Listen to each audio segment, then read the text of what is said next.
Episode की starting में हम देखते हैं सियोंग जीहुई को बाहर से काम करता हुआ देख रहा होता है और सोच रहा होता है मुझे समझ नहीं आता तुम मुझे लाइक क्यों करती हो।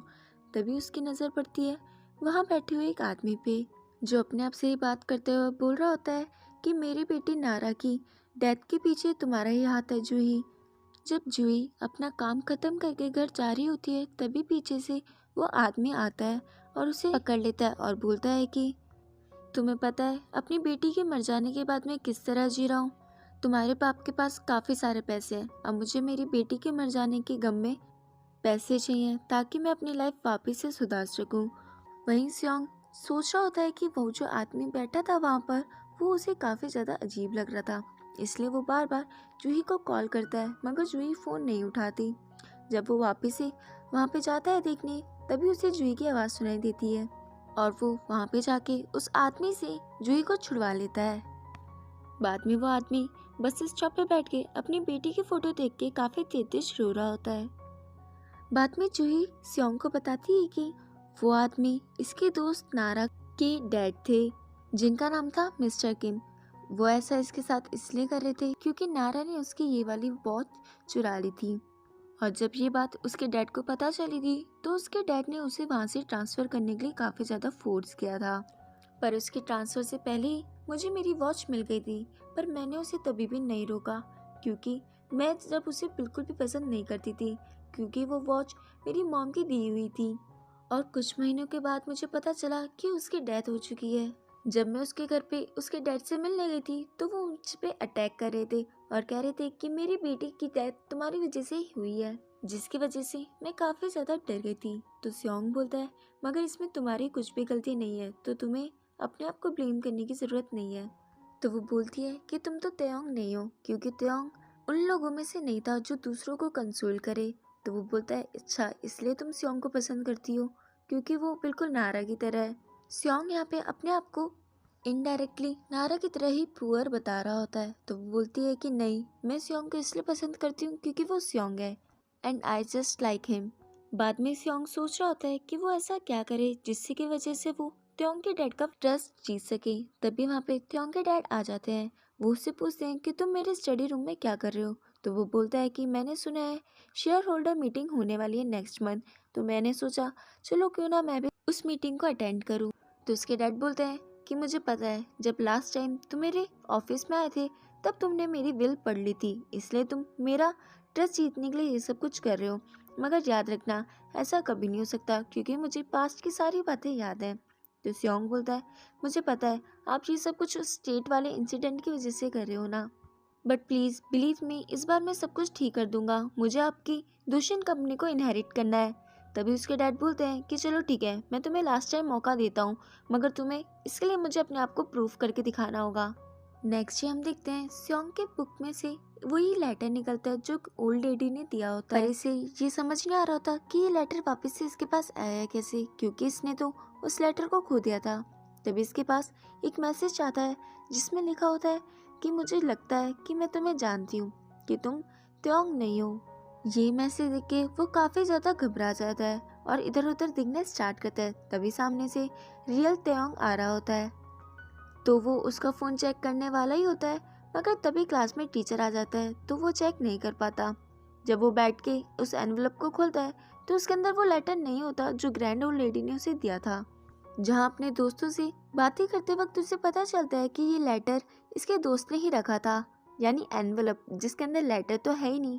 इस इंसिडेंट के बाद सियोंग काफ़ी ज़्यादा घबराया हुआ होता है। वो सोच रहा होता है क्या जिस इंसान ने मुझे ये मैसेज भेजा क्या उस इंसान ने भी अपने पेरेंट्स गोल्डन स्पून से स्विच करे होंगे, और आखिरकार ये इंसान हो कौन सकता है। और एक एक करके सभी को अपने शक के दायरे में ले लेता है और इसे लास्ट में जूही पे शक होता है। वहीं हम देखते हैं जूही और यूजिन आपस में बातें कर रही होती है। तो यूजिन उसे बोलती है कि मैं त्योंग को लाइक करती हूँ। तो जूही बोलती है पर मुझे उसमें बिल्कुल भी इंटरेस्ट नहीं है। तभी यूजिन के पास किसी का कॉल आता है और वो अपना फ़ोन अटेंड करके वहाँ से चली जाती है। तभी जूही को क्लिक होता है कि उसके पास उसका फ़ोन नहीं है, तो वो भाग के अपनी क्लास में जाती है अपना फ़ोन लेने के लिए। मगर क्लास के अंदर होता है सियोंग जो जूही के बैग में से उसका फ़ोन लेकर उसे ओपन करने की कोशिश कर रहा होता है। तभी वहाँ पे जूही आ जाती है और उससे पूछती है कि तुम मेरे फ़ोन को चेक क्यों कर रहे थे? तो वो उससे पूछता है तुम्हें आज सुबह किसने कॉल किया था? तो वो बताती है कि मेरे डैड ने। तो वो उसे बोलता है कि मैं तुम्हारा बैग इसलिए चेक कर रहा था क्योंकि मुझे आज सुबह ही सुबह किसी का मैसेज आया और वो मुझे पैसों के लिए ब्लैकमेल कर रहा है। यानी इसने जूही को झूठ बोला था। बाद में स्योंग उस टेक्स्ट के बारे में सोच ही रहा होता है, तभी पीछे से त्योंग आता है और बोलता है कि ये टेक्स्ट तुझे किसने भेजा? अगर तू मुझ पे शक कर रहा है तो मैं तुझे बता दूं, अगर मुझे तुझे कुछ भी बोलना होगा तो मैं तेरे मुंह पे बोलूँगा, ना कि तुझे इस तरह के मैसेजेस करूँगा। और हाँ, मैंने देखा था कि तू और जूही कल रात को काफ़ी देर तक घूम रहे थे। तभी सामने से जूही आ जाती है। तो त्योंग स्योंग को वहीं पे बिठा देता है और कहता है कि तेरे लिए अच्छा होगा अगर तू मेरी जूही के पास ना आए। तो स्योंग सोच रहा होता है तेरी जूही? जूही तेरी कब से हो गई भाई? और त्योंग वापस से जूही के पास चली जाता है। जूही स्योंग को बोलती है अगर वो चाहे तो वो भी उन्हें ज्वाइन कर सकता है, मगर त्योंग उसे बोलता है कि नहीं, उसे आने की ज़रूरत नहीं है, मुझे लगता है कि वो बिजी है, वो अपने साथ नहीं चलेगा। और स्योंग के मन का पचका करके वहाँ से चले जाता है। वहीं जब त्योंग के स्टेप मॉम को उसके बारे में पता चलता है कि ये शेयर होल्डर मीटिंग अटेंड करने की जिद कर रहा है, तो वो उसे समझाने लगती है कि तुम्हें अभी अपने स्टडीज़ पे ध्यान देना चाहिए। तो स्योंग बोलता है कि उसकी चिंता आप मत करो, मैं अपनी दोनों चीज़ें अच्छे से मैनेज करूँगा। और वहाँ पे खड़ी मेड को कॉफ़ी का ऑर्डर देके अपने रूम में चले जाता है। उसकी बात सुन के उसकी मॉम काफ़ी ज़्यादा शॉक होती है, क्योंकि वो कभी भी कॉफ़ी और टी नहीं पिया करता था। नेक्स्ट सीन में हम देखते हैं स्योंग जूही को कॉल करता है और इन दोनों को बाद में हमें पुलिस स्टेशन में दिखाया जाता है, जहाँ ऑफिसर्स ने मिस्टर किम यानी नारा के डैड को अरेस्ट कर लिया होता है। जूही के थ्रू स्योंग को पता चलता है कि नारा और उसके डैड योजिन के घर में रेंट पे रहते थे और उन्होंने ही मिस्टर किम की कंप्लेंट करी थी। बाद में स्योंग को शक होता है कि कहीं योजिन ही तो नारा नहीं है, इसलिए वो उसे अब मिलने के लिए बुलाता है और उसे बोलता है कि मुझे सुनने में आया है कि नारा की मेमोरियल्स यहीं आसपास है, तो चलो क्यों ना उसे विजिट करते हुए चलते हैं। तो योजिन उसे बोलती है कि तुझे अचानक से नारा में इतना इंटरेस्ट कैसे आ गया? तो वो बोलता है कि तुमने तो बोला था कि जूही की वजह से ही नारा की डेथ हुई थी और फ्यूचर में मेरी जूही के साथ शादी होने वाली है, तो मुझे उसके बारे में सब कुछ पता होना चाहिए। आफ्टर ऑल मेरी लाइफ का सवाल है। वहीं हम देखते हैं जूही के पास भी मैसेज आया होता है कि तुम जूही नहीं हो। बाद में योजिन स्योंग को बताती है कि मुझे नहीं पता जूही ने तुम्हें नारा और मेरे बारे में क्या बताया है, मगर मैं तुम्हें बता देती हूँ कि नारा मेरी दोस्त थी, इसलिए मैं उसकी हेल्प करने के लिए कभी भी पीछे नहीं हटती थी। जो स्योंग बोलता है अच्छा, इसलिए तुमने उसे अपने घर पे एक रूम भी दिया था रहने के लिए? तो वो बोलती है कि हद है, जूही ने तुम्हें ये बात भी बता दी। माना कि नारा इस दुनिया में नहीं है, मगर वो चाहती थी कि उसकी प्राइवेट लाइफ को हमेशा प्राइवेट ही रखा जाए, इसलिए वो काफ़ी ज़्यादा एम्बेरस थी जब उसे लोगों को ये बताना पड़ता था कि वो मेरे घर पे रहती है, मगर जूही ने सब कुछ बिगाड़ दिया। तो स्योंग उसे बोलता है अच्छा, अगर नारा तुम्हारी इतनी अच्छी दोस्त थी और तुम्हें उसकी इतनी फिक्र थी, तो तुमने उसके डैड की कंप्लेंट क्यों करी? तो बोलती है कि तुम्हें पता है नारा की मॉम नहीं थी और वो जो आदमी था उसको काफ़ी ज़्यादा अब्यूज़ करता था, ना ही उसे खाने के लिए कुछ देता था, ना ही उसे ढंग से रखता था। नारा उससे काफ़ी ज़्यादा परेशान थी, इसलिए मैंने उसकी कंप्लेन करी थी। एंड प्लीज़ मुझे अब नारा के बारे में कोई भी बात नहीं करनी है, और उसके आगे स्वीट मेलो ड्रामा करके चली जाती है। मगर स्योंग उसके पीछे जाता है और उसे बोलता है कि तुम योजिन नहीं हो बल्कि तुम नारा हो। फिर हम देखते हैं कि सेम मैसेज त्योंग और उसके दोस्तों के पास भी आया होता है कि तुम लोग अपने अपने नाम के नहीं हो बल्कि कोई और हो। वहीं योजिन उसे बोलती है कि अच्छा, तो ये तुम थे जिसने मुझे ये मैसेज किया था कि तुम योजिन नहीं हो। वो मैसेज देके स्योंग काफ़ी ज़्यादा टेंशन में आ जाता है। बाद में हमें पता चलता है कि ये मैसेज तो जंगुन ने किया था, क्योंकि वो अकेला बैठे बैठे काफ़ी ज़्यादा बोर हो रहा था, तो टाइम पास करने के लिए उसने सबको ये मैसेज किया था अपनी न्यू सिम से। तो त्योंग बोलता है कि अब तुम लोग चुप हो जाओ और मुझे शांति से खाना खाने दो। तो जंगुन बोलता है कि तू अपने गोल्डन स्पून से खाना क्यों नहीं खा रहा? तो वो बोलता है कि गोल्डन स्पून? तभी उसको याद आता है कि हाँ, इसके पास एक गोल्डन स्पून थी, जिस गोल्डन स्पून से इसने फर्स्ट टाइम त्योंग यानी खुद के ही घर पे खाना खाया था। त्योंग बार बार याद करने की कोशिश कर रहा होता है कि उसकी गोल्डन स्पून कहाँ चली गई। तभी वो अपनी मॉम से पूछता है कि मॉम, मेरी गोल्डन स्पून कहाँ है। तो उसकी बहन बोलती है कि आज तक तेरे पास ब्रास की स्पून तो मैंने देखी नहीं, तू गोल्डन स्पून की बात कर रहा है। बाद में वो अपने रूम में अपनी गोल्डन स्पून ढूंढना स्टार्ट कर देता है, मगर वो उसे नहीं मिलती। वहीं हम देखते हैं स्योंग को। स्योंग अपनी गोल्डन स्पून को देख रहा होता है और अब उस गोल्डन स्पून पे 7 लिखा होता है, यानी इसके पास अब सिर्फ 7 डेज ही बचे हैं। नेक्स्ट डे स्योंग अपने पीए के साथ में एक अपार्टमेंट खरीदने जाता है जो हैन रिवर के पास में होता है, और ये अपार्टमेंट वो अपने फैमिली को गिफ्ट करना चाहता था। वहीं हम देखते हैं कि त्योंग की मॉम काफ़ी ज़्यादा खुश होती है क्योंकि आज कोई आने वाला था। तभी उनके पास एक मैसेज आता है जहाँ उन्हें कोई बताता है कि इनकी बेटी ने हैन रिवर के पास में एक अपार्टमेंट खरीदा है। नेक्स्ट सीन में हम देखते हैं साइट पे कुछ वर्कर्स एक प्रेग्नेंट लेडी को उसके घर से जबरदस्ती निकाल रहे होते हैं। ये देखकर स्योंग के डैड को कुछ अच्छा नहीं लगता, तो वो उन्हें रोकने की कोशिश करते हैं, मगर वो लोग उसे ही मारना स्टार्ट कर देते हैं।